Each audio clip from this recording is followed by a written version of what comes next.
Very much. Next, we will hear from Ms. Mhatre. Ms. Mhatre, you are welcome to join us with your statement for 5 minutes. Chairman Nadler, Chairwoman Lofgren, Ranking Member McClintock, and members of the subcommittee, thank you for giving me the opportunity to share my story with you today. My name is Pareen Mhatre. I'm currently a third-year biomedical engineering student minoring in business administration at the University of Iowa. I'm also a member of Improve the Dream, a youth-led advocacy organization bringing awareness for more than 200,000 children of long-term visa holders who face self-deportation, even though we have grown up in the United States with a documented status. I am one of these children. I am a documented dreamer. I was born in India, and my parents brought me to Cincinnati, Ohio when I was 4 months old in August 2000 as a dependent on my mother's student visa. After a year, we moved to Iowa City, Iowa. My parents completed multiple degrees at the University of Iowa, and both parents started to work for the university. My status changed to an H-4 dependent visa in 2008, and my parents' employer filed for a green card in 2012. I was enrolled in the Iowa City Community School District from K through 12. Having lived in this country for virtually my whole life, my roots are here in Iowa, and I am a Midwesterner. As I grew up, I volunteered for many organizations in my community, including the public library and a local hospital. I've been part of teams that have competed in various STEM and student journalism competitions at both state and national levels.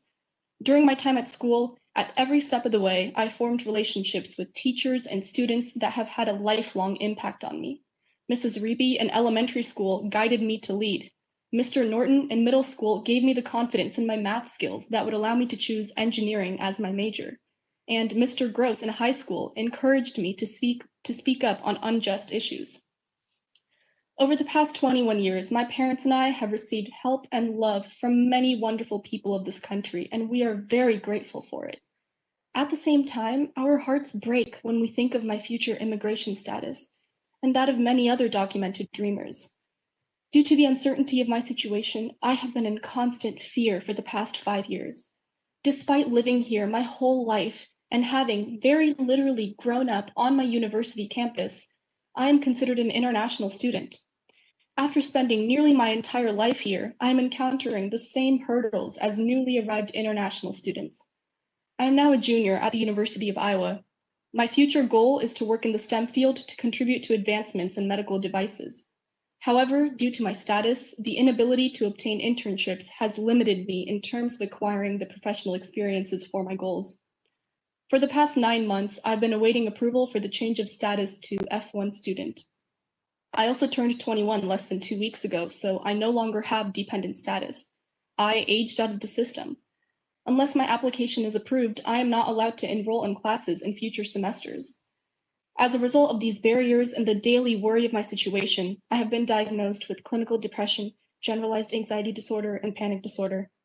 I've been seeing a therapist for more than a year because I've reached a point where I could not cope alone and I needed help. If my application is denied, I will be immediately out of status and will need to self-deport. My family will be torn apart and our American dream will vanish, even though I am an Iowan and American at heart. Even if my application is approved, the odds are against people like me. After completing my education, I would need to obtain my own H-1B visa to be able, but only 31% of applicants were selected in 2020. And even after going through the entire employment-based green card process, I will be at the back of the line. People say, just get in line and apply for citizenship. But the truth is, there is no viable line for me and the thousands of documented dreamers. My journey might sound unique, but more than 200,000 children share my story. Anug will age out and face self-deportation in 9 months. Huddy will face self-deportation in 7 months. Shrishti will face self-deportation in 5 months.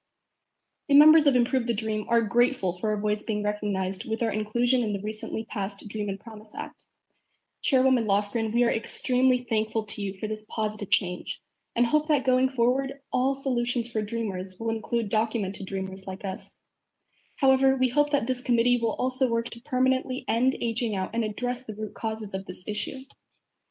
Chairman Nadler, Chairwoman Lofgren, and Ranking Member McClintock, and the members of the subcommittee, please consider the thousands of children and families who have had hopes in pursuing the American dream, but are being torn apart despite maintaining a documented status. This land of the free, this beautiful and generous nation is our home. I hope you can improve the dream for all of us who only want a chance at the American dream. Thank you so much for your time today, and I look forward to answering any questions you may have.